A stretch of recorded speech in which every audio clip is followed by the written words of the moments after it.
Sightings.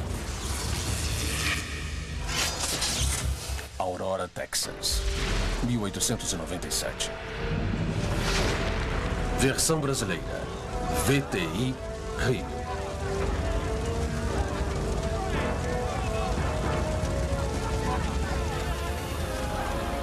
Avistamentos, luzes, pânico, corpos, uma conspiração. Aconteceu em Aurora, no Texas, em 1897. E ainda está acontecendo hoje. Olá, eu sou Tim White e essa é uma edição especial do Sightings, onde vamos explorar 100 anos de conspiração OVNIs. E eu faço essa pergunta. Algum dia saberemos a verdade? Nesta edição especial de Sightings, 100 anos de ocultação de OVNIs. 100 anos de conspiração. Talvez devessem fazer a exumação, entende? E determinar o que é verdade e o que não é. 100 anos de testemunhos sobre OVNIs. Eu notei uma espécie de grande nave cheia de luzes ao redor. Fomos mesmo visitados por extraterrestres? Eu tenho absoluta convicção de que nós fomos visitados por extraterrestres. A verdade tem sido ocultada? Não se pode comentar as investigações feitas em Rudlow Manor? Eu acho que isso é um não. Essa é uma investigação a fundo que separa a verdade do mito. Eu nunca vi nada que pudesse ser considerado uma evidência sólida de que fomos visitados. O fato da ficção. Por que o governo se empenha tanto para convencer a comunidade OVNI de que não tem nada a ver? Projeto Livro Azul, Roswell, Hangar 18, Homens de Preto. Testemunhas em todas as partes do mundo. Certa vez, caças da Força Aérea Belga interceptaram uns OVNIs triangulares. E as mais recentes imagens que podem ser a melhor prova até hoje de que os OVNIs são reais. Este é um site especial que vai a fundo e além. 100 anos de conspiração OVNI. Sightings. Fantasmas. OVNIs.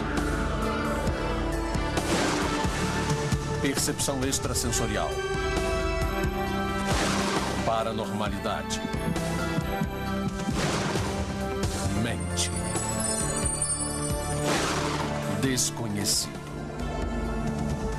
Sightings. Há pouco mais de 100 anos, a semente da observação de OVNIs a nível mundial foi plantada na pequena cidade de Aurora, Texas. Desde então, foi erguida uma parede aparentemente intransponível entre o que o governo acha melhor falar e o que o público acredita que o governo realmente sabe. Mas existem rachaduras nessa parede e um recente artigo publicado em um jornal da CIA, Estudos sobre Inteligência, pode botar tudo por terra. E com isso, 100 anos de conspiração OVNI. Ver para crer? Publicações microfilmadas. OVNIs, objetos voadores não identificados. Eles são vistos em todo o mundo por milhares de pessoas, registrados em filme ou vídeo, da cidade do México até Phoenix, Arizona. Há testemunhos sérios de oficiais militares, de policiais, todos ecoando o mesmo refrão. Alguma coisa está lá fora e nós queremos saber o que é. Mas apesar das análises de alta tecnologia e avistamentos relatados desde o início da história registrada, não há resposta para o mistério dos OVNIs. Ou há? O que o governo sabe e que não está nos dizendo? Um artigo pouco discutido e que o Sightings achou em um jornal interno da CIA abriu a janela para um mundo até agora encoberto. A edição de inverno de 1997 do Estudos sobre Inteligência contém detalhes sobre os negados protocolos dos Estados Unidos referentes a OVNIs, incluindo revelações sobre a ocultação sistemática, a desinformação, a intimidação e a fraude, tanto da Força Aérea como da CIA. Jerome Clark é o autor da Enciclopédia de OVNIs. Eu sempre achei engraçado o fato da CIA acusar outras agências do governo de esconder as coisas. Eu acho isso engraçado. Eu também acho interessante porque a CIA está ratificando as alegações que os pesquisadores de OVNIs fazem há um bom tempo de que a Força Aérea está encobrindo coisas sobre os OVNIs. Me parece bastante óbvio, mas a questão principal é o que eles estão escondendo? Estão escondendo o conhecimento real sobre a presença de extraterrestres na atmosfera da Terra ou estão escondendo apenas a sua confusão e incompetência? Muitos pesquisadores consideram este informe o primeiro passo na admissão oficial de que os OVNIs existem. Mas outros advertem que, a julgar pelas ações passadas, esta pode ser uma tentativa calculada de desviar a atenção sobre o que o governo realmente sabe e quando descobriu. Por isso, os ufólogos concordam que a espera de que as autoridades revelem o que sabem acabou. É hora de agilizar o estudo dos OVNIs e é hora de expor toda a encenação. Kevin Randle estuda OVNIs há mais de 25 anos. Já faz muito tempo que a investigação de fenômenos OVNIs está nas mãos de pessoas que são interessadas, mas não nas mãos de pessoas treinadas em ciências, pessoas treinadas em técnicas de investigação. Daí que as provas reunidas não têm a qualidade necessária para convencer a comunidade científica da validade de estudar o fenômeno OVNI. Se aplicarmos padrões estritamente científicos, vamos descobrir exatamente o que está acontecendo. Aurora, Texas, 1897. Uma cidade insignificante, uma data insignificante, até compreendermos o papel na história da conspiração dos OVNIs. Há 100 anos, milhares de pessoas em todos os Estados Unidos estavam vendo aeronaves cruzando o céu. E quando uma caiu em Aurora, a era moderna da ufologia nasceu.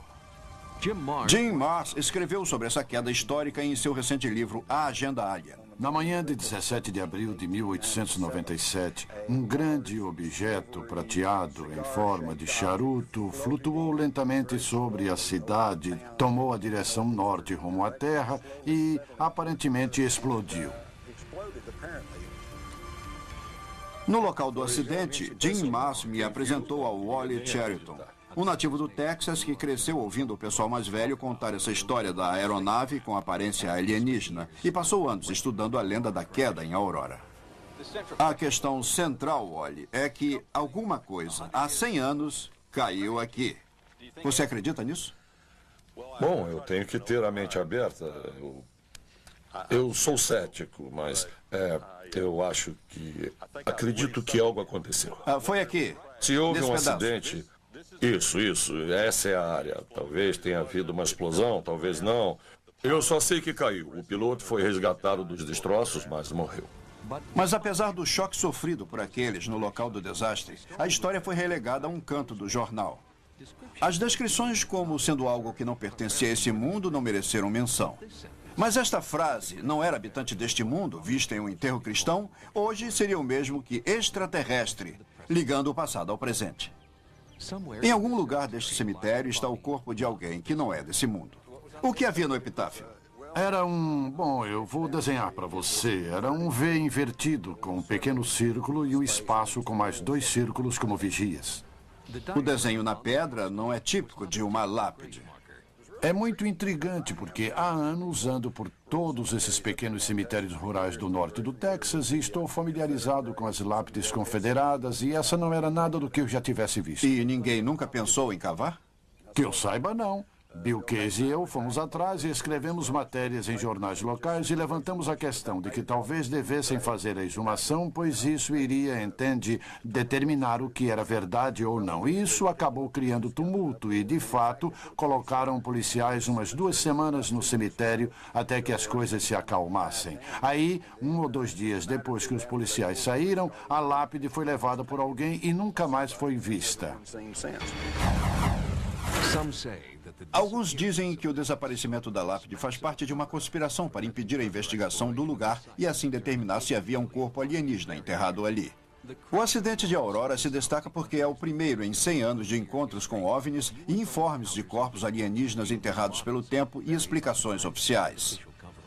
Aurora foi o primeiro, mas certamente não seria o último.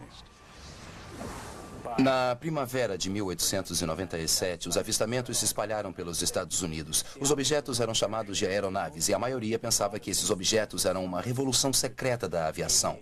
Achavam que se tratava do dispositivo de algum inventor americano que estava testando e que logo essa invenção seria anunciada ao mundo. Só que o primeiro objeto pilotado pelo homem demorou ainda mais de uma década. Também havia uma certa especulação sobre extraterrestres. Falava-se que talvez esses objetos fossem aeronaves marcianas. O tempo é um inimigo no caso Aurora, e Marrs tem pouco a fazer para provar a teoria extraterrestre.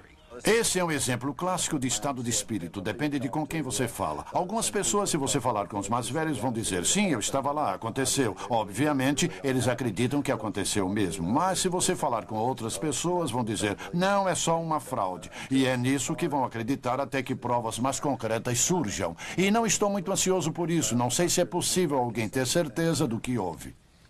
É inevitável que os 100 anos de conspiração OVNI sejam também os 100 anos das fraudes dos OVNIs.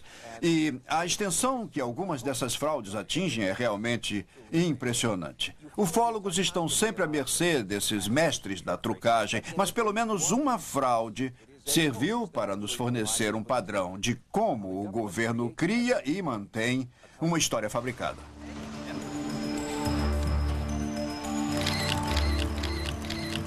Eu suspeito que os OVNIs possuem duas categorias.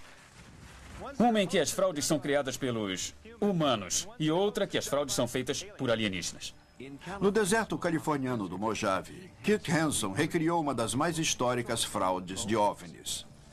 Eu acho que essas fraudes podem ser o meu equivalente ao grafite dos anos 60. Daí que fazemos um grafite no céu e as pessoas os atribuem aos alienígenas. Quando estudante de faculdade, Hanson soltou uma série de balões de lanternas nos céus de Tucson e Prescott, Arizona. E vários foram reportados como avistamentos de OVNIs. Tem um monte de gente como eu que faz esse tipo de coisa.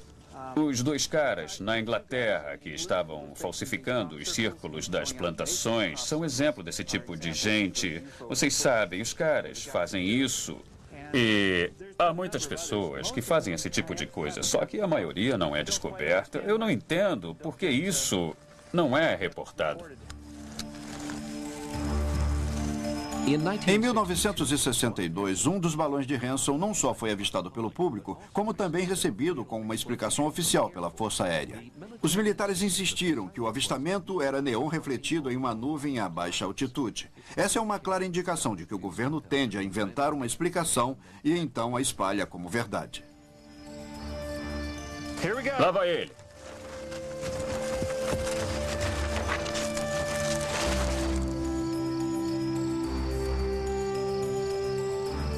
Lá foi ele. A abordagem pouco tecnológica de Hanson foi eficiente nos anos 60, mas na era moderna da ufologia, as fraudes são mais facilmente expostas e, inevitavelmente, o grande número de avistamentos acaba bastante reduzido. Jim Wilson é editor de ciências e tecnologia da famosa revista Popular Mechanics. Eu nunca vi nada que pudesse ser considerado uma evidência sólida de que fomos visitados. E a minha tendência é descartar todas as atuais alegações de avistamentos.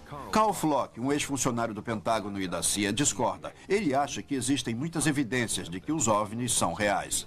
O que temos são evidências substanciais que claramente demonstram que os OVNIs são reais. E há uma grande quantidade de coisas que descobrimos que são fenômenos naturais incomuns, mas quando eliminamos isso, o que sobra são aeronaves incomuns que vieram de algum lugar. Mas quando o avião não vem de lugar algum, quando a explicação é clara e simples, por que os informes oficiais não são honestos? O psicoterapeuta Howard Schechter estudou a psicologia dessas fraudes e como os oficiais do governo brincam com suas fraquezas. Os especialistas acabam argumentando em conferências, jornais e revistas mais sobre a veracidade, a verdade desses eventos em particular, do que sobre o trabalho que precisariam fazer para investigar outros casos. A confusão tem seu preço. Para a ufologia, a confusão cria o caos e o caos talvez seja parte do grande desígnio da conspiração OVNI. É de se admirar quantos informes sobre OVNIs vão surgir essa noite. A seguir em sightings, os discos chegam e os militares são pegos desprevenidos. Eu vi alguma coisa lá, era algo brilhante. Não sei se era uma aeronave ou o que era. Depois, novas informações intrigantes surgem e o caso mais estranho da história da ufologia está prestes a ser resolvido. Essa é a primeira vez que eu, e acho que todos que trabalham nesse caso, ouviram falar que houve um efeito a longo prazo, que nunca havia sido reportado. E os homens de preto travam guerra contra as testemunhas de OVNIs. Estamos apresentando USA Ele veio do Vietnã. Sightings. 100 anos de conspiração OVNI. Entre 1897 e 1940, a ignorância do público foi o melhor amigo do governo. Avistamentos não documentados de OVNIs eram tidos como piadas por parte de pessoas que não sabiam a diferença entre um avião bimotor ou um guindaste. A explosão da Segunda Guerra Mundial viu surgir a invenção das câmeras portáteis de baixo custo. O uso do radar se espalhou. E, mais importante que tudo, um público vigilante e treinado a observar os céus, consciente da diferença entre amigo e inimigo. A partir daí, basear-se na credibilidade da testemunha já não era suficiente. Os discos chegaram. Nos anos 40, a Segunda Guerra Mundial foi a primeira guerra aérea desse planeta e os aviões se popularizaram rapidamente e com as aeronaves veio uma era marcada pela guerra entre as máquinas aliadas e do eixo. Quase diariamente novos segredos de guerra surgiam. Radares, sonares, novos bombardeiros e bombas atômicas mudaram a cara da guerra e fizeram dos segredos uma indústria florescente. Mas havia um tipo de máquina voadora distinta de qualquer categoria e que permanece um mistério até os dias de hoje. Eram pequenas aeronaves brilhantes que desafiavam os princípios conhecidos da aerodinâmica. Foram batizadas de caças de fogo. Os caças de fogo eram um moderno fenômeno OVNI com outro nome. Foram batizados durante a Segunda Guerra e tratavam-se de uma variedade de fenômenos. Alguns pareciam luzes amorfas, alguns eram como objetos estruturados. Eram vistos por tripulações de bombardeiros no palco da guerra na Europa e na Ásia. Eram vistos por pilotos e combatentes, tanto do lado aliado quanto do eixo. Mas parecia um caso de hipoxia, que é quando você não tem muito oxigênio. Isso é o que provavelmente acontecia com aqueles pilotos. Eles ficavam meio sonolentos. Mas para aqueles que viram os caças de fogo, hipoxia é uma explicação absurda.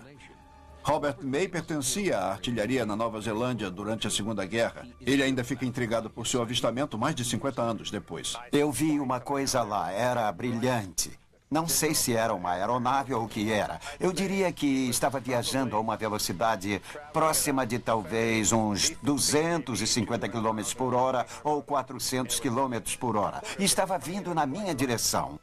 Era uma luz brilhante. Era tão estranho que eu não consegui identificar porque nós sabíamos exatamente onde estavam as aeronaves inimigas. E isso foi uma coisa que aprendemos logo. Caças de fogo parecem muito com o que as pessoas reportam como OVNIs hoje em dia. Também é extremamente pouco provável que sejam alucinações causadas por falta de oxigênio, porque há inúmeras testemunhas dessas coisas. Não é apenas um piloto que passou mal, mas tripulações inteiras. E às vezes tripulações de mais de uma aeronave reportando a mesma aparição desses objetos. Os militares tentaram, de todas as maneiras, explicar os caças de fogo, mas havia certos avistamentos que desafiavam qualquer classificação. Cada lado presumiu que se tratavam de armas secretas sendo desenvolvidas pelo outro lado. Só depois da Segunda Guerra é que ambos os lados perceberam que não era nada disso e que não havia qualquer explicação.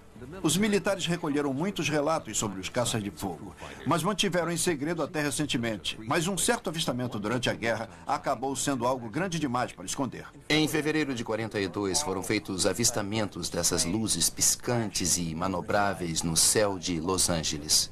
Houve um certo pânico, porque as pessoas acreditavam que a cidade estava sob ataque aéreo e pensavam que uma frota japonesa enviara bombardeios à costa e que eles estavam atacando. Baterias antiaéreas abriram fogo contra elas e dispararam ininterruptamente por quase 2 horas, sem acertar em nada, sem bater em nada. E não há dúvida de que havia algo no céu. Milhares de pessoas viram.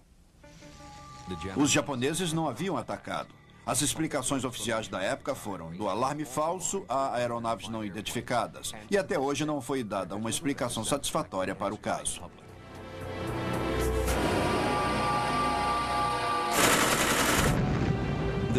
A detonação de bombas atômicas polarizou o mundo. E o segredo do programa atômico afetou cada setor do governo americano. Ao longo da Segunda Guerra, o governo e a ciência andavam lado a lado. Eles haviam vencido uma guerra mundial e derrotado aqueles detestáveis e poderosos inimigos. E daí que saíram da guerra muito confiantes. E confiança é ótimo. Mas o lado negro da confiança é a arrogância.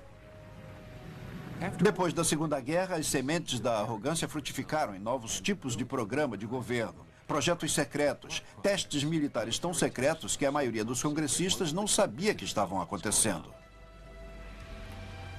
Foi nesse ponto que o número de avistamentos cresceu dramaticamente e acabou sendo sugado pelo voraz vórtice do silêncio. Mas a abordagem distanciada, dada aos avistamentos e que serviu tão bem para o governo no passado, deixou de servir no verão de 1947, quando os americanos começaram a exigir respostas. 1947 foi o ano que capturou a imaginação de todos e foi por causa do avistamento de Kenneth Arnold em 24 de junho de 47. Foi realmente o catalisador que agitou tudo. Esta é a voz de Kenneth Arnold, descrevendo o que ele testemunhou perto do Monte Rainier.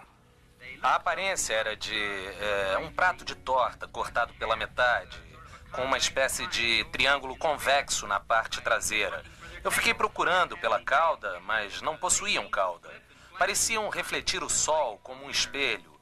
Não voavam em formação convencional, como é ensinado no exército. Pareciam avançar, dando voltas bem acima dos picos das montanhas. Ele viu 9 desses objetos em forma de disco voando a uma velocidade que, em princípio, ele calculou em 2.700 km por hora. Outros avistamentos começaram a ocorrer muito particularmente no noroeste. Os objetos eram descritos com formato de disco e foi assim que o termo disco voador nasceu. O importante em relação a 1947 é que foi a primeira vez que o fenômeno OVNI foi reportado em grande escala em todo o país. Foi a primeira vez que o fenômeno extraterrestre foi sugerido como possível explicação. Foi a primeira vez que discutimos de verdade a ideia de visitas alienígenas aos Estados Unidos, ao mundo todo, se assim desejar.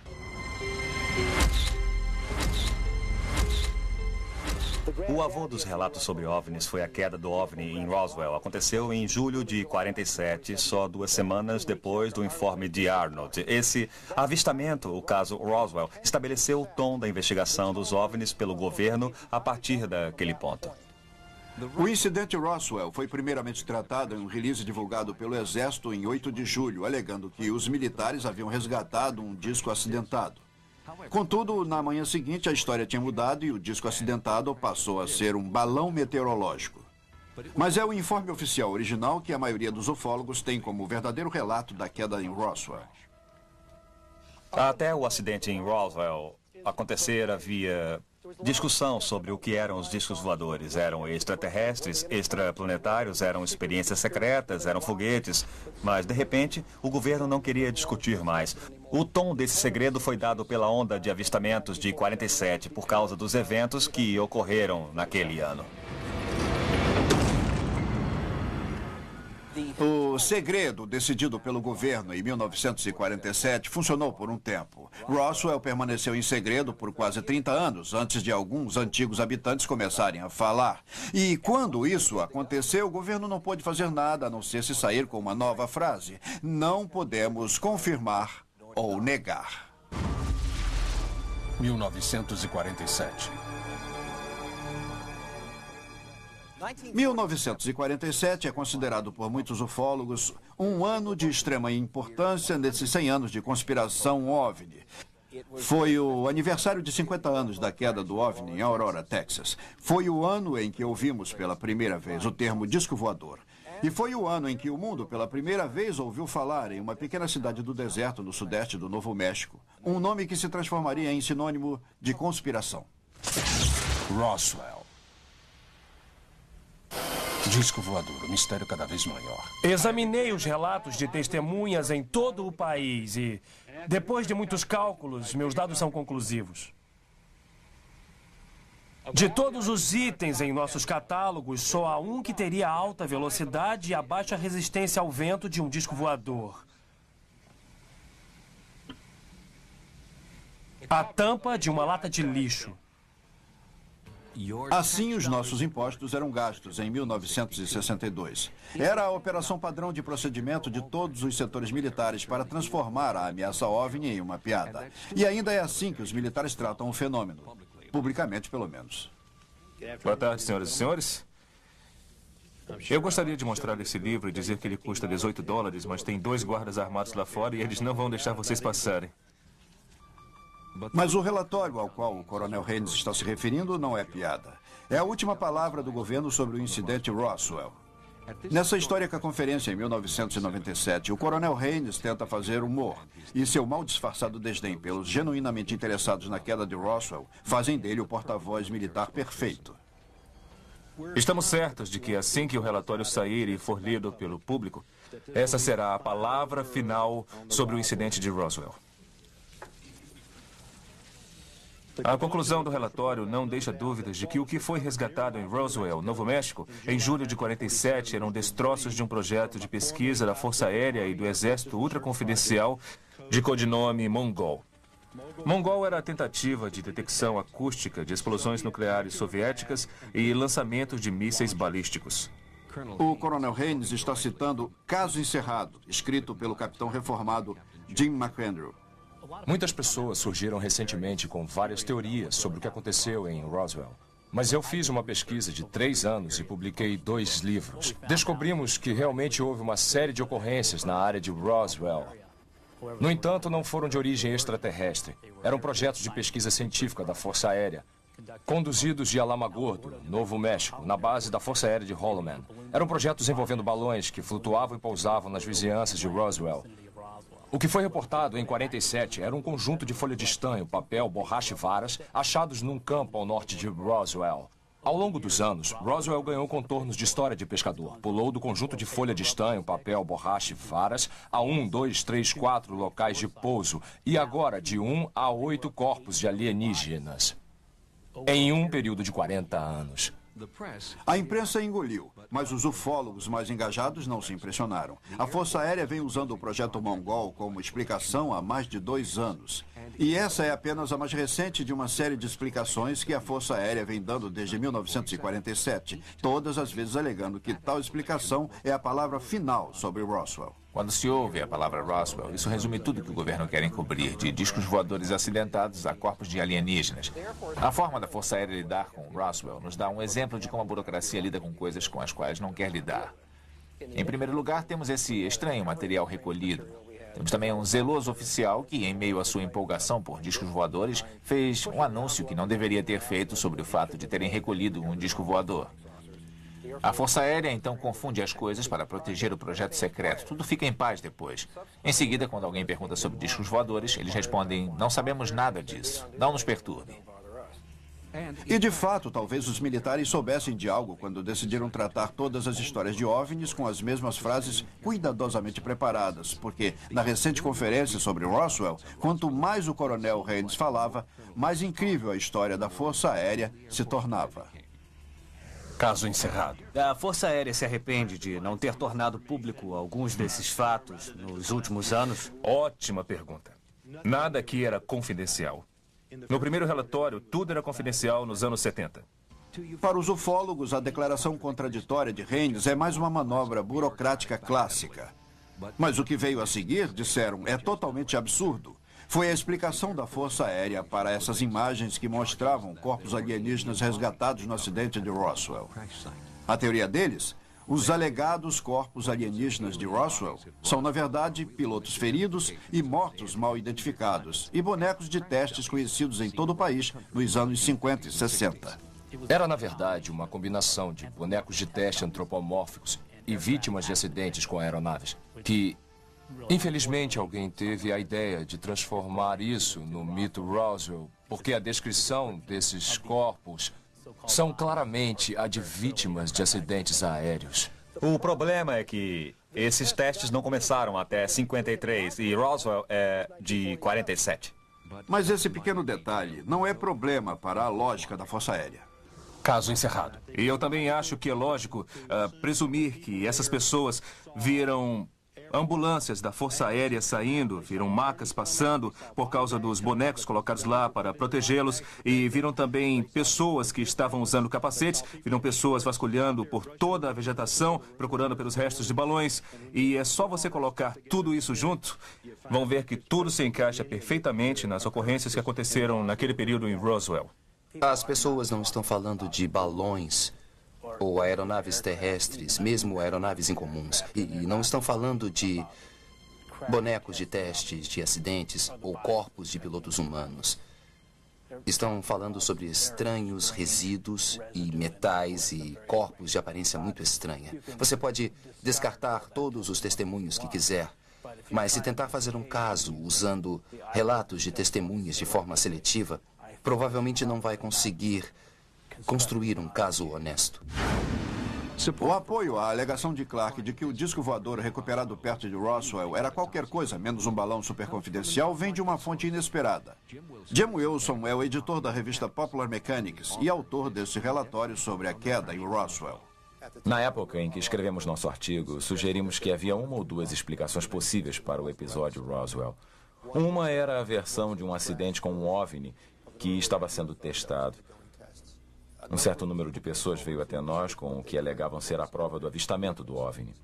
Outra é que se tratava de uma aeronave de design japonês. Desde então, eu creio que a prova tende mais para a aeronave japonesa. A prova mais interessante que achamos tinha a ver com um fragmento de material que foi achado na segunda área do acidente, em Roswell, a qual as pessoas se referem como ponto central.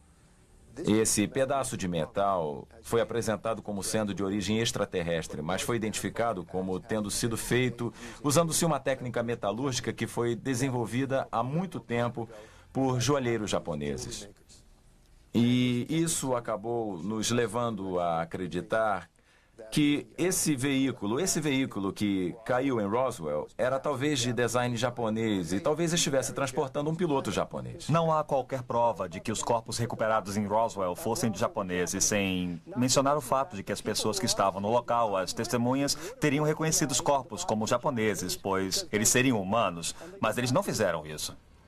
Mas se a aeronave e os corpos resgatados pelos militares em 1947 eram terrestres, ou alienígenas ou não, Randall Wilson e muitos outros investigadores de Roswell partilham da opinião de que a Força Aérea não está contando toda a história. O senhor tem certeza de que não faz parte de uma ocultação voluntária ou involuntária? Eu tenho certeza absoluta, mas eu creio que o Coronel Weaver falou muito bem na TV hoje de manhã. Não conseguimos guardar os pequenos segredos. Como podemos fazer uma conspiração ou ocultação? Uma coisa que aprendemos é sobre todas as coisas perturbadoras que o governo nos fez nos anos 40 e 50, durante aquele período de grande arrogância e confiança, onde o fim sempre justificava os meios. Experiências com radiação conduzidas com cidadãos inocentes sem avisá-los. Oficiais da CIA tomando LSD sem saber o que ia acontecer com eles. E sendo objeto de, principalmente, experimentação humana. Todas essas coisas vieram à tona e torcemos de coração que não continuem, mas não há dúvida de que aconteceram. E que, de fato, ao contrário do clichê que todos ouvimos, o governo é perfeitamente capaz de guardar um segredo. Roswell pode ter conquistado a imprensa, mas de forma alguma é o único caso de acidente com OVNI da nossa era. E, certamente, não é o único caso que, durante esse tempo, colocou os militares contra o público nesse jogo de oculte a verdade. A seguir em sightings, foi tudo uma fraude? Ou esse homem viu mesmo corpos alienígenas no hangar 18? Prateada, brilhante, em formato de disco, posada numa plataforma em tripé. Aparentemente, ela fez um pouso automático, depois que todos os seus ocupantes morreram. E mais tarde, as melhores provas, OVNIs registrados em vídeo. Não fazia ideia do que era essa coisa. Todos têm uma explicação, mas com certeza há buracos em tudo que achamos. Estamos apresentando USA Move 9. Sightings. Cem anos de conspiração OVNI. A queda suspeita e subsequente resposta do governo em Roswell, Novo México, marcam o início de uma era crítica nos 100 anos de conspiração OVNI. O público começou a exigir cada vez mais informações sobre um alarmante e crescente número de avistamentos. E o governo começou a dar cada vez menos e menos detalhes sobre o que sabia. Teve início a Guerra dos OVNIs. A Guerra Fria dos OVNIs. Algo que aprendemos é sobre Todas as coisas perturbadoras que o governo fez conosco durante os anos 40 e 50. E nós sabíamos que havia coisas de antes da Guerra Fria que só agora estão vindo à tona. E algumas dessas coisas com certeza envolviam a investigação do governo referente aos OVNIs, o conhecimento do governo sobre provas de OVNIs. O governo é muito bom em guardar segredo, independente do que as pessoas digam. Eles guardaram segredos atômicos, eles se certificaram de que ninguém espalhasse o segredo antes da Segunda Guerra. De repente, eles dão de cara com o maior dos segredos. Não estamos sós no universo. No final dos anos 40 ao final dos anos 60, programas de governo foram criados para estudar e, aos olhos da maioria dos pesquisadores de OVNIs, descredibilizar o fenômeno OVNI. Houve o Projeto Sign, o Projeto Grudge e depois o mais importante secreto, embora conhecido por todos. O Projeto Livro Azul foi muito pernicioso e acho que depois de um certo ponto as investigações não eram conduzidas objetiva ou efetivamente como deveriam ou poderiam ter sido. Mas, mesmo assim, foi reunido um grande material e um incrível amontoado de dados muito úteis para nós e que precisaria ser garimpado e estudado. O Projeto Livro Azul pode ter sido uma unidade para confundir o público, mas, dizem alguns ufólogos, o trabalho real de ocultação de dados relativos a OVNIs era feito a centenas de metros na sede do Projeto Livro Azul, em um prédio super confidencial na base aérea de Wright-Patterson, conhecido como Hangar 18. Havia rumores de que corpos alienígenas e aeronaves acidentadas circulavam entre vários pesquisadores de OVNIs. E então, no início dos anos 70, o ufólogo Robert Carr fez essa extraordinária declaração na Conferência Nacional de OVNIs. É de conhecimento em todo o mundo acadêmico, no mundo médico. É de conhecimento de toda a Força Aérea. E, acima de tudo, é de conhecimento da CIA. Que a inteligência aérea no campo Wright-Patterson tem em sua posse uma espaçonave prateada. Brilhante, com formato de disco, pousada numa plataforma em tripé. Aparentemente, ela fez um pouso automático depois que todos os seus ocupantes morreram. Robert Carr acabou sendo o melhor amigo do governo. Era um showman, um homem que se dizia professor e médico, embora não tivesse formação universitária. Era uma brincadeira de criança descredibilizar a ele e as suas afirmações sobre discos e corpos em Wright-Patterson. Até mesmo o filho de Carr, nesse recente artigo na revista Inquirer, caracteriza a história de seu pai como uma completa fabricação. Mas, independente da credibilidade de Carr, poderia haver alguma verdade em suas alegações originais? Baseado nas provas que acumulamos e nos relatos de testemunhas, os restos do disco capturado em Roswell foram levados para a base Wright-Patterson em julho de 47. Oficialmente, a Wright-Patterson era a sede do Projeto Livro Azul da Força Aérea. Não oficialmente, também era tida como o lar dos discos voadores e corpos alienígenas resgatados, e não apenas por causa das alegações que Carr viria a fazer mais tarde. Homens trabalhando nas secretas catacumbas sob essa instalação militar também tinham histórias para contar. Entre eles, o oficial da Força Aérea Jack Donahue, que contou a membros da família que ele havia testemunhado a autópsia de criaturas extraterrestres. Meu tio Jack tinha uma autorização de segurança super confidencial quando ele trabalhava na Wright-Patterson aqueles dias. A história mais estranha e impressionante que ele contou para mim foi o dia em que me perguntou se eu tinha ouvido falar de um acidente de OVNI em Phoenix, Arizona. Ele disse, nós temos os corpos do acidente. Ele disse, nós descemos até a área de congelamento.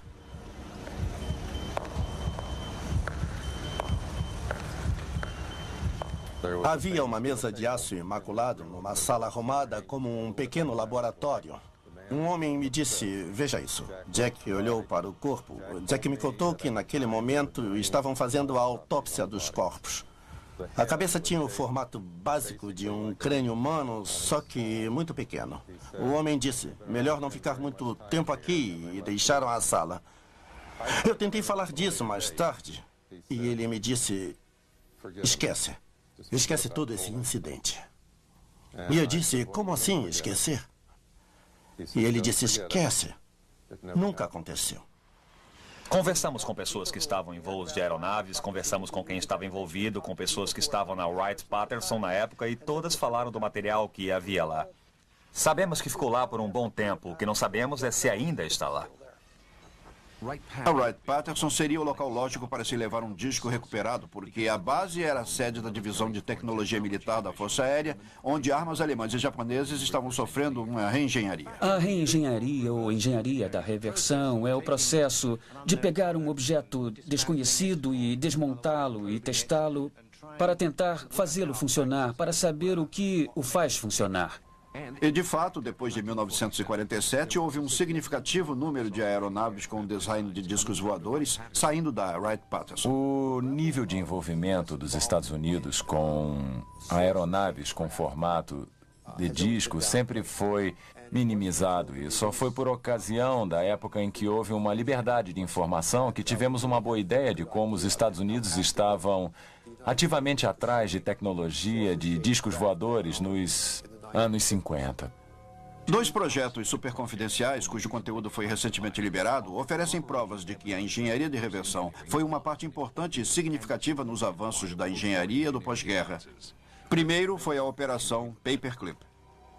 A Operação Paperclip foi desencadeada no final da Segunda Guerra, quando os americanos, assim como os aliados e, é claro, os russos, queriam entender ao máximo da tecnologia nazista com que estavam lidando, particularmente a tecnologia de mísseis e tecnologia nuclear e assim por diante. E nós sabemos agora que os segredos aprendidos com essa Operação Paperclip levou os Estados Unidos em uma nova direção, em direção ao espaço. Menos conhecido, no entanto, é outro projeto superconfidencial. O Silverbug foi um relatório preparado pela comunidade da inteligência sobre o trabalho que estava sendo feito nos Estados Unidos para desenvolver um tipo de aeronave circular. Mostramos no artigo de nossa revista os desenhos das partes dessa aeronave que, na realidade, vieram da Alemanha. Sabemos com certeza que várias estruturas do veículo foram construídas. Não ficaria surpreso se algum desses veículos, que as pessoas dizem ter visto em hangares secretos, sejam de fato essas estruturas. Mas a teoria de Wilson não é universal. A única aeronave em forma de disco desenvolvida pelo governo dos Estados Unidos provou ser um fracasso incontestável. Houve o Avrocar, como era chamado, e foi desenvolvido junto com os canadenses nos anos 50, mas não funcionou. Houve o Flapjack da Marinha, construíram um protótipo e não passou disso. Então, basicamente, nenhum dos discos que foram construídos na Terra foi particularmente bem sucedido. Em anos recentes, o governo tem obtido êxito em desenvolver pequenos discos voadores não tripulados. Esses veículos orientados por controle remoto são chamados RPV. São sondas aerotransportadas desenhadas para voar em território inimigo, onde pilotos humanos não arriscariam suas vidas. Hoje em dia, há coisas voando que poderiam ser encaradas como discos voadores, mas vêm de empresas que constroem aviões, como a General Dynamics e outras. Mas o perfil arquetípico de disco voador não é o único formato não terrestre que possuem. À medida que a tecnologia militar muda, também mudam os relatos sobre OVNIs, o que convence James Wilson de que os OVNIs não passam de identificações errôneas de aeronaves experimentais, mas terrestres. Se voltarmos um pouco e pensarmos na clássica descrição de um OVNI, a aeronave desce desse jeito no céu bem de repente, e aí para e flutua, e então desaparece, mudando de cores. O que eu descrevi é um SR-71 durante uma de suas manobras para começar uma operação. A fim de conservar energia e combustível, essa aeronave e muitos outros tipos que viajam mais rápido do que o som fariam uma manobra que os pilotos do SR-71 chamavam de Despedoro, que seria subir a uma altitude de talvez, vamos dizer, 33 mil pés e então começar a descida, passando além da barreira do som, indo para cima e assumindo uma altitude alta.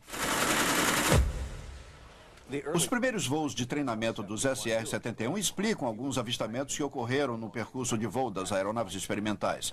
Mas nem todos se encaixam na descrição que Jim Wilson faz das capacidades aerodinâmicas do SR-71. Nem todos os avistamentos foram feitos por olhos destreinados. Um impressionante número de avistamentos nos anos 50 foi feito por pessoal militar, que só agora resolveu falar. A seguir, ele era um respeitado membro da comunidade, um chefe de escoteiros, e então viu um OVNI. Ele foi despedido, foi afastado do cargo de chefe dos escoteiros, foi rotulado de mentiroso e Trapaceiro. Mas o governo acreditou na história dele e os documentos comprovaram. Trata-se do mais intrigante incidente com OVNIs em décadas. A seguir, em Sightings. Estamos apresentando USA Movie at 9. E Movie at 9. Sightings. Indo fundo e além. 100 anos de conspiração OVNI. Em 1952, 5 anos depois da queda em Roswell, Novo México, algo que o governo disse que não seria possível acontecer, estava acontecendo por todos os Estados Unidos. E quando uma falange de OVNIs invadiu o sagrado triângulo do espaço aéreo entre a Casa Branca, o Capitólio e o Pentágono, os militares tiveram que reagir. Os avistamentos aumentam.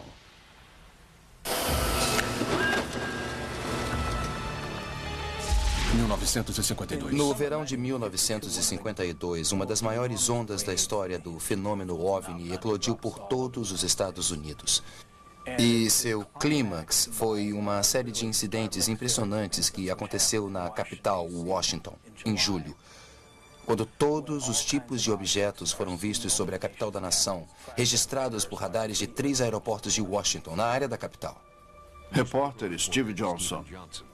A Força Aérea Americana estava preocupada porque enviaram algumas aeronaves para perseguir esses avistamentos do radar e alguns dos pilotos, quando levantaram voo, conseguiram fixar os radares nesses objetos e os perseguiram. O alarde foi tanto que os canais de inteligência ficaram temerosos que a União Soviética ou algum outro inimigo tivesse escolhido aquele momento para invadir os Estados Unidos. Não havia como enviar mensagens. Os avistamentos sobre Washington ganharam as manchetes dos jornais. A quebra de segurança foi de grande preocupação para o nosso maior aliado, a Grã-Bretanha. O primeiro-ministro Winston Churchill queixou-se por não ter sido informado. O primeiro-ministro Winston Churchill exigiu saber de seu comando aéreo o que estava acontecendo. As semanas se passaram e a resposta que obteve foi: não há com que se preocupar, é tudo um absurdo. Mesmo os sinais de radar podem ser explicados por pombos com anéis de metal nas patas. Não é nada demais. Errado. O primeiro-ministro foi mal informado por seu, obviamente ignorante, comando aéreo, porque naquele mesmo instante as autoridades nos Estados Unidos estavam desesperadamente preocupadas com o fenômeno OVNI, mesmo porque 20% dos informes oficiais conhecidos dos pilotos não podiam ser explicados na época. E o público americano estava vendo cada vez mais OVNIs todos os dias. E é aí que entra Delbert Newhouse. Delbert Newhouse era um fotógrafo da Marinha. Ele e a família estavam viajando perto de Tremonton, Utah, em julho de 52, quando ele e a esposa olharam pela janela do carro e viram objetos prateados e em forma de disco, manobrando e girando no céu. Newhouse pegou sua câmera de filmar, saiu do carro e começou a registrar. Esse é um dos primeiros filmes de OVNIs realizados. E mais de 45 anos depois, esses objetos permanecem sem explicação. E o fato de ter sido registrado por um fotógrafo da Marinha torna esse avistamento incontestável. O Sr. Newhouse passou a carreira na aviação da Marinha Americana e até mesmo ele era incapaz de caracterizar esses objetos como algum tipo de veículo experimental. O filme de Newhouse proporciona uma oportunidade extremamente rara de ver o que milhares de americanos viram em 1952. Nunca antes ou depois tantos OVNIs foram reportados por testemunhos de tanta credibilidade, e o número de avistamentos no Livro Azul em 1952 foi 10 vezes maior do que em qualquer outro ano. Um avistamento durante a grande agitação americana de 1952 é tido como um marco divisório nos 100 anos de conspiração OVNI. Em 19 de agosto de 1952, em West Palm Beach, Flórida, o chefe dos escoteiros, Sonny Desverges, estava dirigindo para casa com seus escoteiros quando ele alegou ter sido queimado pelo ataque de um disco voador. Esse parece ser o lugar, Chuck. Sabe dizer com certeza? Está parecendo que sim. Então podemos continuar. Cal Flock localizou uma das testemunhas do histórico encontro com o OVNI. Chuck Stevens era um escoteiro com 12 anos em 1952. Bom, agora vamos ver. Vocês deixaram o carro aqui na estrada, não foi? Foi isso mesmo. Tá. Bom, então vieram da estrada e foram direto para a mata. Fomos direto para a mata. Cal esperava reavivar a memória de Chuck voltando com ele à área onde os escoteiros tiveram seu aterrorizante encontro com o OVNI. Eu acredito que quando estávamos indo para o sul, pela trilha militar, nós vimos uma luz branca onde não deveria haver luz nenhuma. Chuck lembra da noite claramente. O encontro semanal dos escoteiros mal acabara e o chefe dos Verges estava levando Chuck e 2 amigos para casa. De repente, luzes apareceram no céu sobre a extensão das terras de uma fazenda. Primeiro pensaram que era um avião caindo. O chefe dos escoteiros parou o carro e Chuck lembra das luzes pairando sobre suas cabeças por vários minutos. Quando as luzes não se moveram, Sonny Desverges saiu do carro e mandou os meninos esperarem dentro. Se não voltasse em 15 minutos, disse aos meninos, eles deviam correr até a casa da fazenda mais próxima e chamar o xerife. Chuck Stevens lembra de ver seu chefe escoteiro entrar na mata atrás do OVNI. Os meninos esperaram, sem saber que Sonny Desverges iria voltar com uma história fantástica para contar.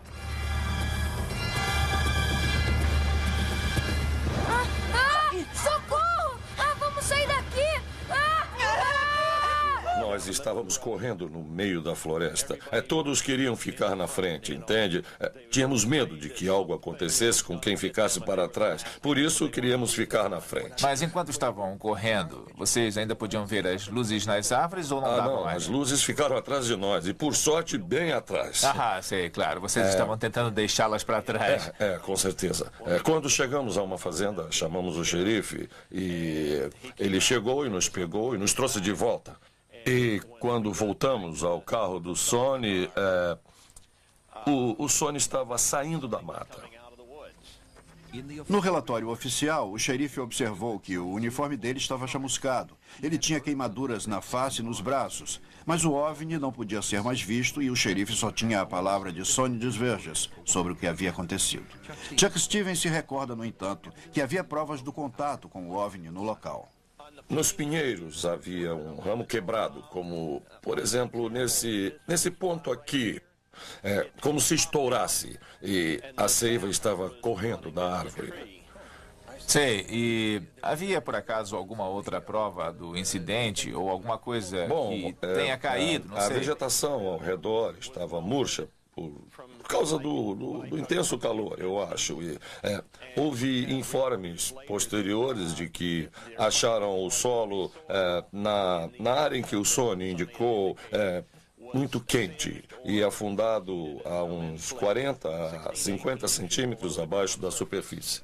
Os agora liberados arquivos do Livro Azul apoiam as recordações de um menino de 12 anos. E o relato, que já foi secreto, revela que não apenas ufólogos estavam interessados nesse caso. Página após página, foto após foto, provas físicas coletadas pelo pessoal da Força Aérea apenas algumas horas depois do incidente ainda fazem parte dos arquivos do governo sobre o contato imediato do chefe dos escoteiros. Uma peça importante deste caso, que é extremamente intrigante, porque, caso contrário, poderia ser há muito tempo ignorado ou considerado uma fraude, é a prova física encontrada na vegetação que foi coletada pela Força Aérea. Embora possam existir algumas explicações, ninguém ficou satisfeito até hoje, pelo que eu sei. Então, por que essa história não tem tanto destaque quanto Roswell? Por que a Força Aérea tenta ignorar esse encontro com o OVNI, já que eles recolheram tantas provas físicas reais? É simples. O governo sabia que a melhor maneira de silenciar a história era deixar que Sonny Desverges continuasse falando. Ele era um falastrão e aumentava a história toda vez que a contava. Ele foi rotulado de mentiroso. A moradora local na época, Vicky Oakes, lembra do que aconteceu a seguir. Como ele foi tratado? Por que ele acabou sendo... Ele foi despedido. Ele foi afastado do cargo de chefe dos escoteiros. E ele foi rotulado de mentiroso e trapaceiro. Eu sei que foi horrível. Sonny deixou a cidade, sumiu de vista e nunca mais se ouviu falar dele. Todas as tentativas de achá-lo fracassaram. Fiquei chateada com a forma como ele foi tratado. E acho que as pessoas deviam ver que havia algo e que não podiam deixá-lo sozinho. Vicky Oakes também revelou que viu provas do encontro de Sonny mais de um ano depois. Ficamos surpresos em descobrir que nada havia crescido naquele grande círculo. Quer dizer, então, que havia uma área circular.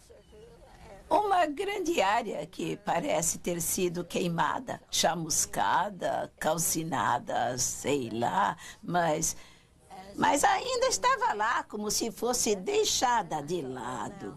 E eu fiquei pensando, mas por que ninguém vem aqui para ver essa prova ao invés de tratar aquele homem tão mal? Essa foi a primeira vez que eu, e acho que qualquer um trabalhando nesse caso, já ouviu falar de um efeito tão prolongado que nunca havia sido reportado.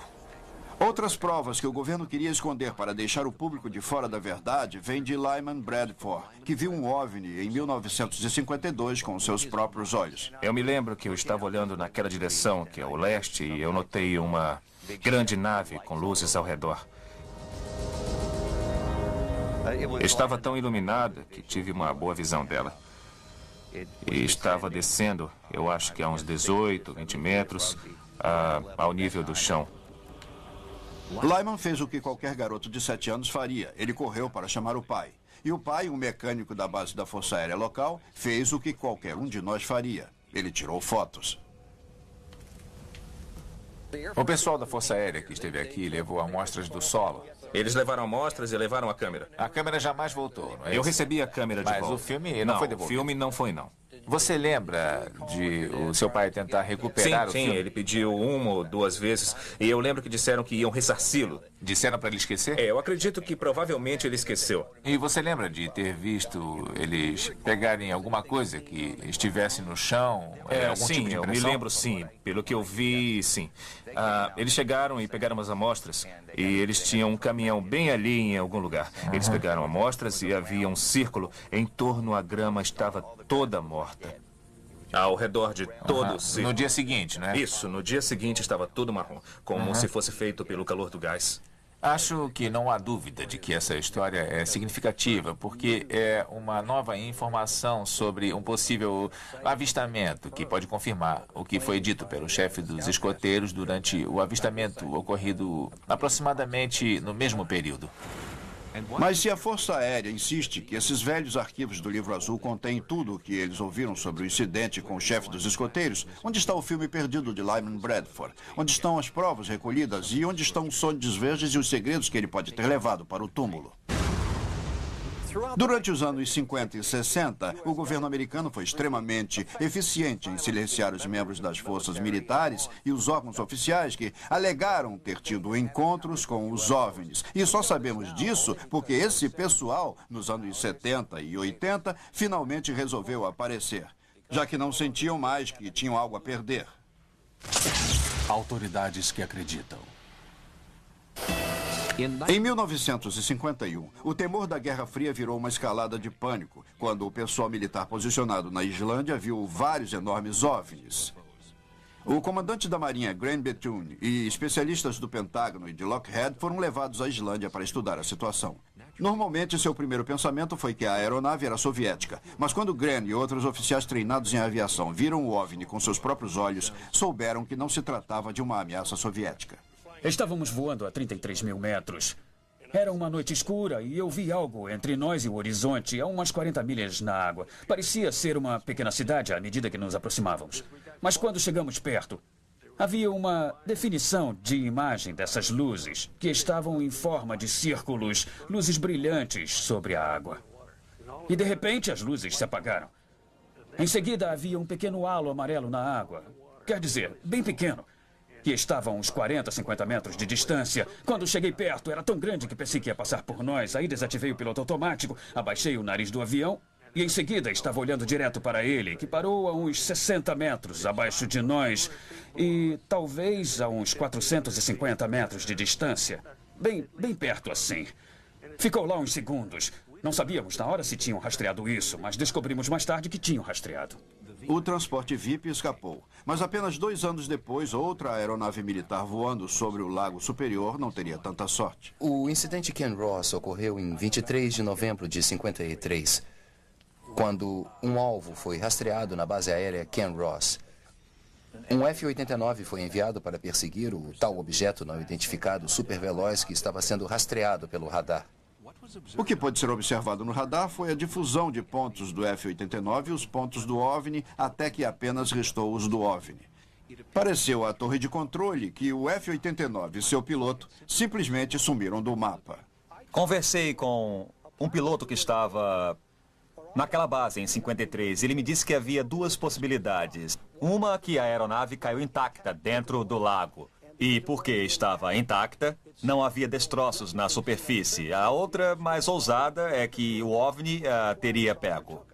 Esse caso não está nos arquivos do Livro Azul. Deveria estar lá. A única referência no Livro Azul é uma nota dizendo que não se tratou de um avistamento de OVNI, e sim de um acidente aeronáutico, descartando qualquer fenômeno OVNI.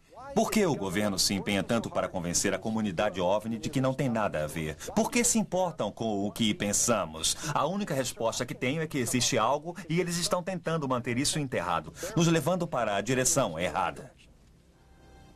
Houve algumas raras vozes durante a Guerra Fria dos OVNIs que se pronunciaram, e uma das mais importantes foi a de um policial chamado Lonnie Zamora.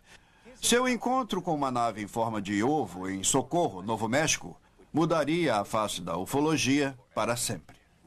1965. Socorro é uma cidadezinha tranquila agora, mas há 3 décadas o lugar ficou apinhado de repórteres que queriam falar com esse homem. Lonnie Zamora continua no centro de um histórico e controvertido evento OVNI. E hoje vai levar os sites ao local de seu contato imediato em 1965. Eu podia ver um objeto branco posicionado entre 1 ou 2 arbustos bem ali. E eu tinha que ir bem devagar porque a estrada era ruim e as pedras eram muito grandes. Eu saí do carro e olhei para o arroio e vi aquele objeto de aparência branca. Era uma espécie de ovo bem grande, maior que um carro. Foi naqueles arbustos ali que ele estava e o objeto estava posicionado entre os 2. Eu comecei a me aproximar para ver o que era e então ouvi uma grande explosão na parte de baixo. E começou a sair fogo e eu comecei a correr para o meu carro de polícia para me proteger. Eu podia sentir o calor emanado porque estava ventando. E então o objeto começou a subir e a uns 6 ou 9 metros ficou parado lá um instante. E aí levantou o voo. Zamora pediu reforços e quando 2 patrulheiros estaduais chegaram, eles também viram as evidências. Eles vieram aqui e viram essa grande pedra bem aqui. Ainda estava em chamas. E aí eles viram as marcas das pernas da nave. Havia 4 delas. E eles viram as marcas por todo lugar. Esse é o único caso do projeto Livro Azul em que a testemunha alega ter visto criaturas dentro da nave.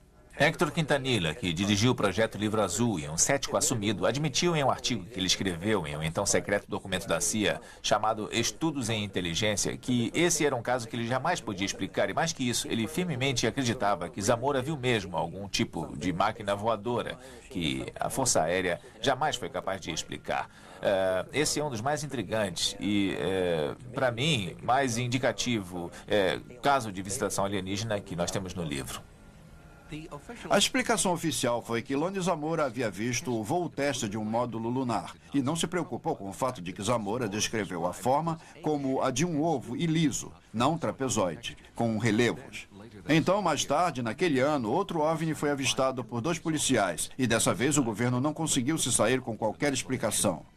No Houston Chronicle, o chefe de reportagem Steve Johnson investigou aquele que é conhecido como o avistamento McCoy Good. Sua pesquisa se encontra no site do Houston Chronicle. Esse foi um avistamento de 1965 e envolvia 2 homens da lei, corretos e idôneos. E o seu avistamento foi investigado pela Força Aérea. Ele foi revisado por muitos pesquisadores de OVNIs e a sua reputação era tamanha que ninguém nunca questionou o seu testemunho sobre o que viram. E o que eles viram era realmente impressionante. Usando a informação do website, o Sightings foi até a pacata cidade texana de Colômbia. Foi lá que encontramos a testemunha Billy McCoy.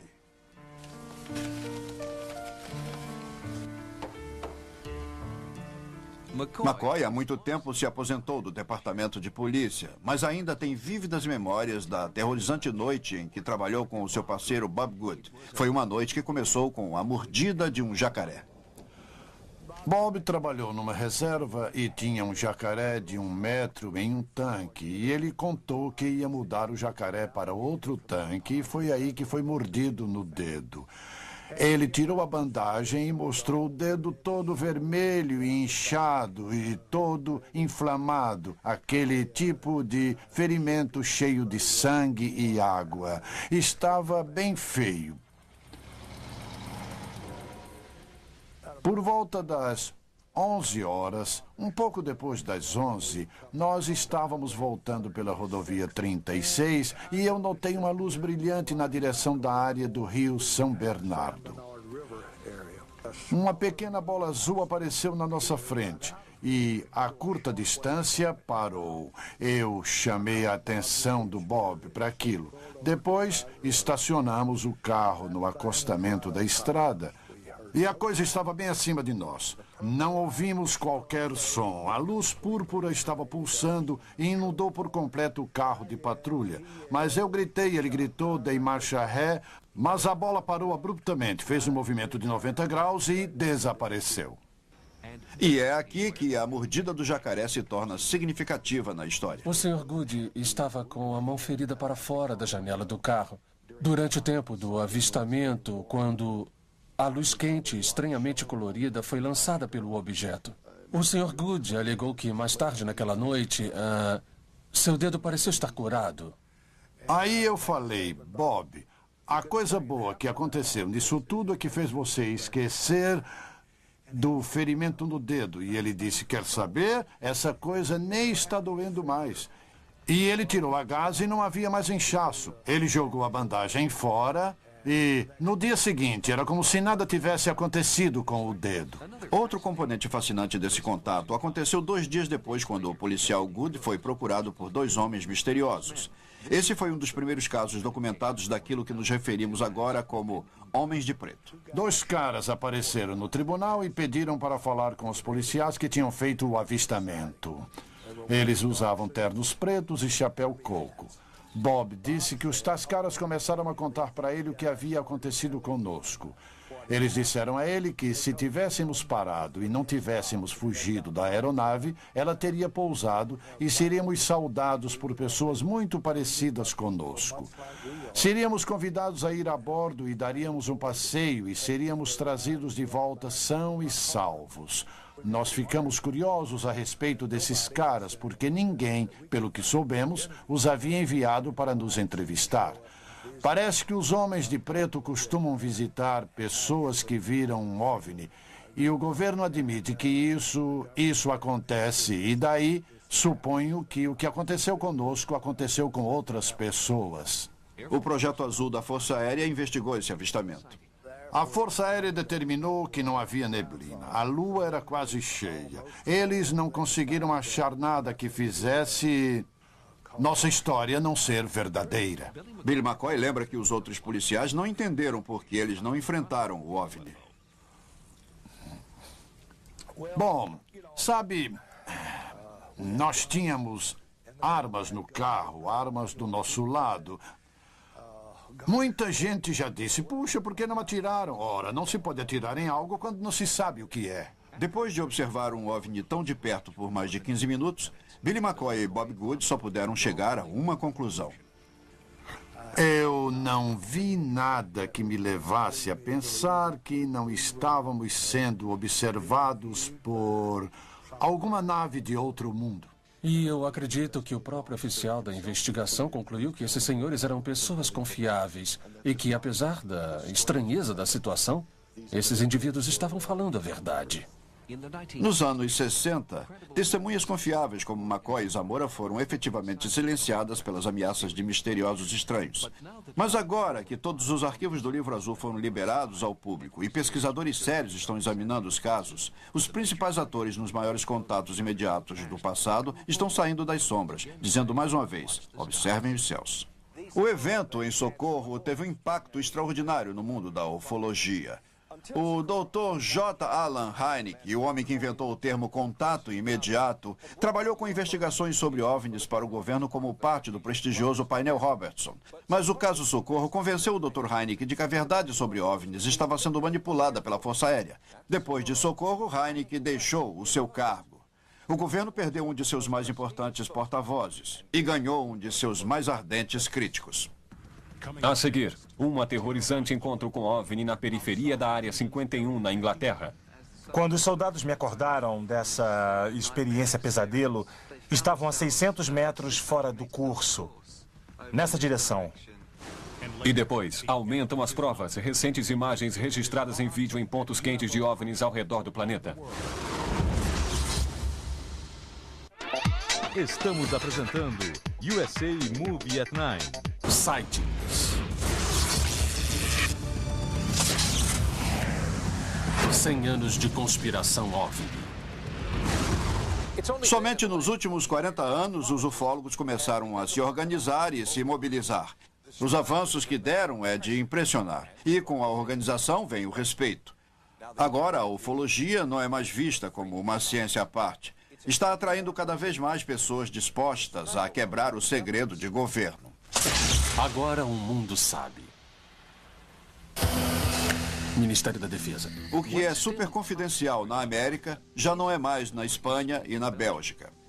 Esses países quebraram o sigilo para revelar os segredos dos relatórios sobre OVNIs ao público. Mas nem toda a Europa é tão receptiva.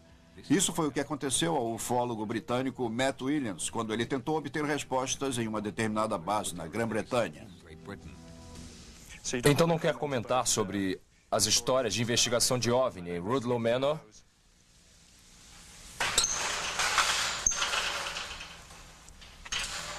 Eu acho que isso é um não. Quando eu vou a Rudloe Manor, algumas vezes sou detido. A polícia não gosta muito de ter pessoas por lá. Eles têm uma política de abafar o fato de que a base está operacional e tem uma infraestrutura subterrânea. Do lado de fora, Rudloe Manor tem a aparência de um inocente conjunto de prédios no meio de uma pacata zona rural inglesa. É uma infraestrutura subterrânea na maior parte do tempo e lida com sinais, comunicações, investigações da Real Polícia Britânica, que, no passado, investigou questões de OVNIs. É bem secreta. A Real Base Aérea de Rudloe Manor é, de fato, um ponto de coordenação para a investigação oficial de OVNIs. De 1977 a 1997, e isso me foi confirmado por ninguém menos do que o oficial comandante da Real Base Aérea de Rudloe Manor, apesar das negativas de décadas. Mas por que tanto mistério? Que segredos podem existir nos subterrâneos dessa base militar? Tem havido avistamentos perto da Real Base Aérea. Tem havido aeronaves desviadas para interceptar OVNIs. Não sabemos que objetos são esses, porque os arquivos não nos dizem nada, mas certamente o Rudloe Manor, estando no centro dessa área, teve sua própria atividade ufológica. Seria uma mera coincidência que uma das bases mais secretas da Grã-Bretanha esteja localizada numa área de tanta atividade ufológica? Ufólogos e paranormais dizem que não. A área onde Rudloe Manor está situada é, na realidade, uma linha de energia. E há coisas incomuns ligadas à área onde Rudloe Manor está.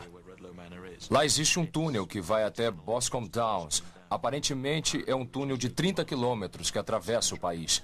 E esse túnel sai perto de Stonehenge.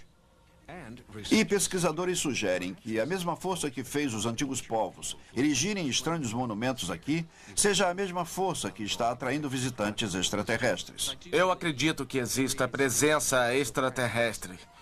Nick Pope não acreditava em OVNIs quando se juntou ao Ministério da Defesa em 1985. Mas na época em que foi transferido para outra posição dentro do governo, ele deixou de ser cético. 3 anos de pesquisas oficiais e investigações no Ministério da Defesa me deram acesso a uma grande quantidade de dados de casos do passado. E também, é claro, de avistamentos que ocorreram durante a minha permanência no cargo. Não eram luzes no espaço, eram aeronaves sólidas atravessando o nosso sistema de radar e às vezes operando bem baixo sobre as bases militares. John King é o editor da publicação britânica UFO Reality.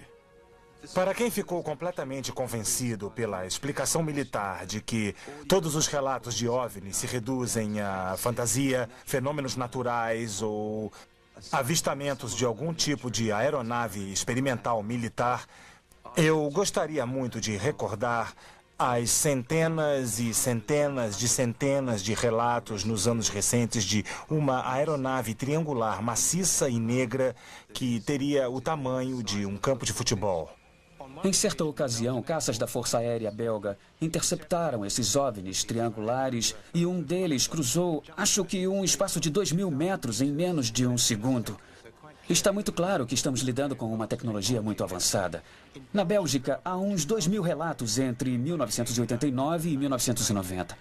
Tem aumentado na Inglaterra os relatos dos chamados caças triangulares. De acordo com pesquisadores, muitos desses avistamentos foram feitos numa área de 400 km² chamada Salisbury Plain. E lá também é onde achamos a Real Base Aérea de Rudloe Manor e um dos mais conhecidos lugares de avistamentos do mundo, Stonehenge, os inexplicáveis círculos de pedras em Avebury. Atrás de mim há uma boa porção de Salisbury Plain, que é basicamente o terreno de treinamento dos militares britânicos. Tem havido um grande número de avistamentos através de Salisbury Plain, um grande número de relatos. Em 1994, o pesquisador de OVNIs britânico Red Presley viu uma misteriosa bola de luz pairando sobre Salisbury Plain. Ele gravou um vídeo incrível antes de um helicóptero sem identificação achar sua localização e sobrevoar ameaçadoramente as proximidades. Ele estava claramente tentando intimidá-lo, e o fato é que conseguiu. Eu recebi uma carta de Mark. Ele era um ex-soldado. Uma noite, durante o inverno de 1989-1990, ele estava participando de manobras noturnas em Salisbury Plain. Era basicamente uma marcha de 3 quilômetros e meio. Mark, um ex-soldado britânico posicionado perto de Salisbury Plain, pediu para não revelar a sua identidade e também ter sua voz alterada. Ele ainda teme represálias por parte do Ministério da Defesa britânico. Então, Mark estava caminhando por esse trecho de terra aqui e quando se aproximou desse bosque, dessa área arborizada... Parecia perto do lugar onde íamos ser pegos, mas do nosso lado esquerdo. De repente, uma aeronave maciça, parecendo que vinha de lugar nenhum. E era grande, imensa, uma nave triangular. E eles jogaram luzes refletoras como se procurassem por alguma coisa. E a próxima coisa que Mark se lembra é de um cara vestido de preto, traje de voo preto, saindo do bosque e se aproximando dos soldados, incluindo Mark, segurando uma vara, um objeto pontudo. Senti como se fosse um carneiro encurralado. Foi como se um cone de luz nos envolvesse, tipo uma sensação de zumbido envolvendo o seu corpo. Foi, como ele disse, um cone de luz azul que acabou envolvendo os 6 soldados e dominou totalmente as suas mentes. Foi uma experiência assustadora. É como se tivesse perdido o controle, que alguém estivesse me controlando. Você não tem controle sobre nada. E os soldados acordaram dessa espécie de experiência pesadelo e estavam a 600 metros fora do curso, nessa direção, se perguntando aonde estavam e como haviam chegado lá. Foi uma sensação de perda de tempo que me deixou muito agitado. A sensação que sempre me vem à mente é que eu fui feito de cobaia. Realmente eu fiquei muito zangado com isso. Quanto mais testemunhas saem das sombras, a esperança é que mais países revelem o que sabem. Porque, como Nick Pope diz, os OVNIs ainda são de grande interesse para os governos do mundo. Eu sei com certeza, é claro, que o governo inglês investiga ativamente os OVNIs, porque esse foi o meu trabalho com eles por 3 anos. A atitude dos governos em todo o mundo varia muito. Em minha opinião, é porque a maioria dos governos em todo o mundo não tem acesso à informação total. Estou convencido de que o governo dos Estados Unidos sabe mais do que ninguém e, portanto, eles têm mais razão para querer ocultar a informação. 100 anos depois de Aurora, 50 depois de Roswell, Está cada vez mais difícil para o governo ocultar o que ele sabe. À medida que a tecnologia avançou a partir da Segunda Guerra, impulsionando a ufologia numa nova era, o mesmo vai acontecer no próximo milênio. E agora, nossos instrumentos são muito mais sofisticados. As provas estão aumentando.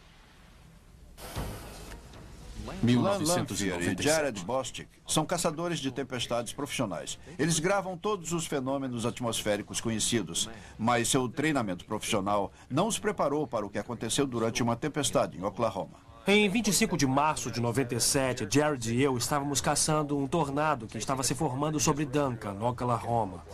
Eu tinha uma pequena câmera digital preparada para filmar e estávamos filmando os cúmulos e o tornado que se aproximava. Estava à direita, em frente ao cúmulo.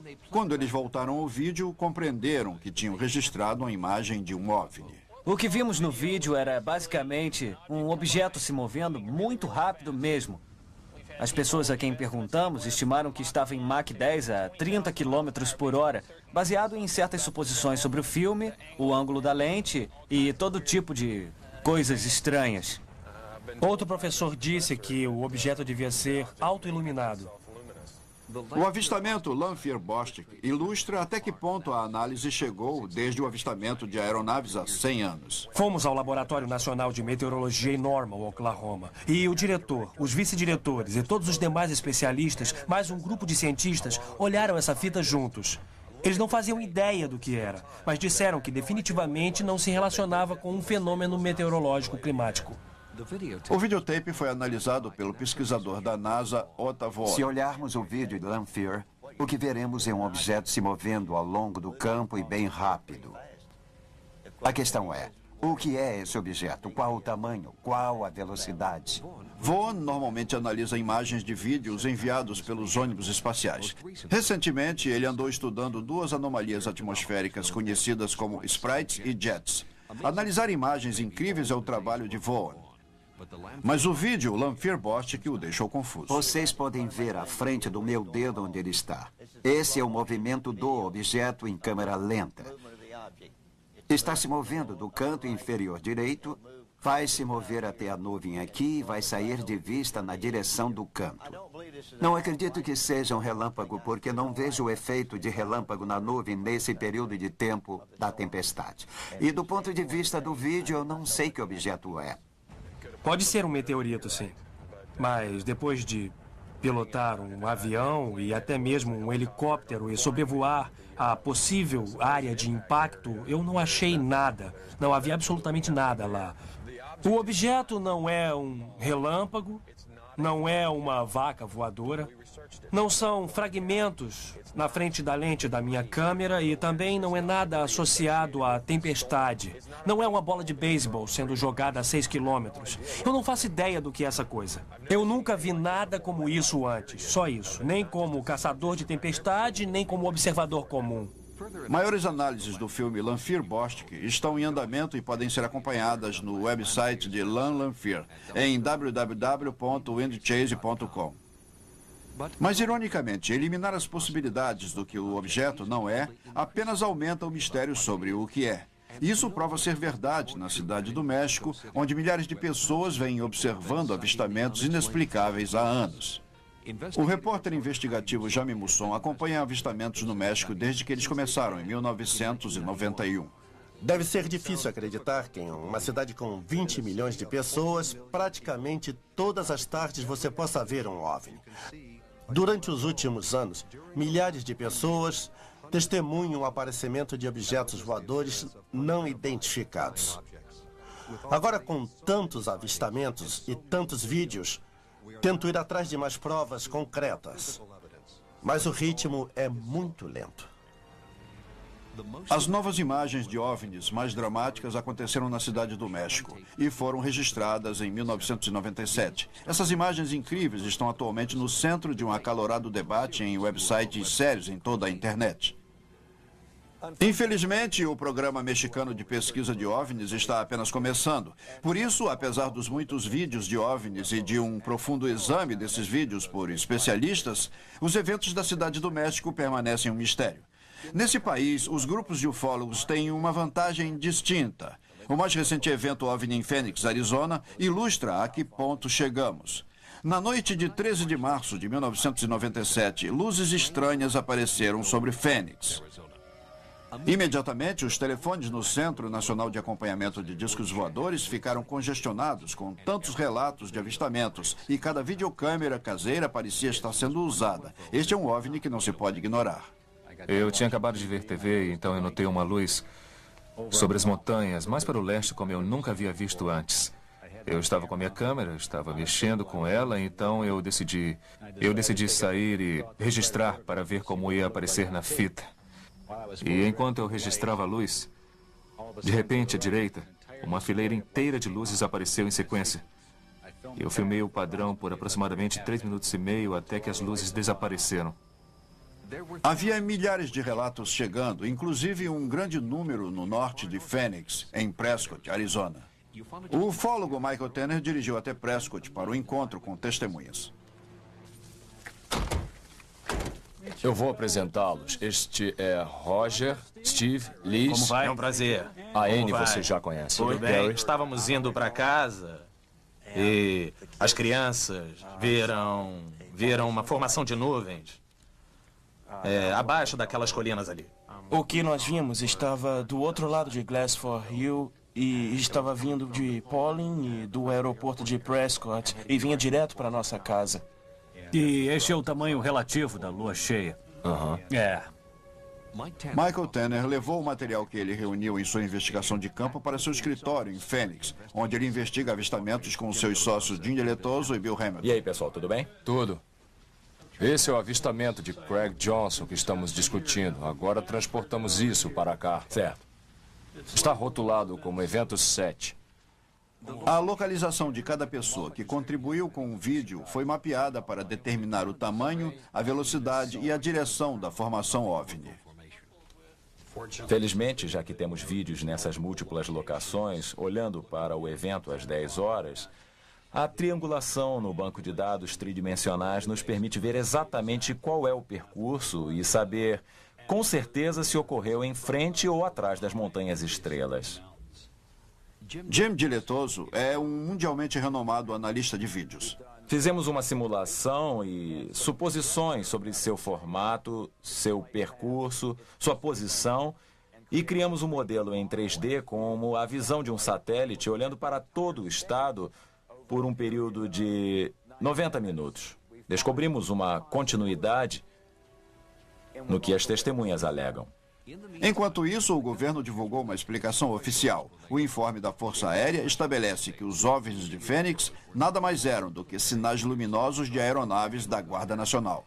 Por que alguém iria acreditar nessa história? É a obrigação de alguém, é a responsabilidade de alguém dizer que eram sinais luminosos, que eram balões de ar quente, que foi um erro, que foi uma fraude, foi um acidente, não foi nada.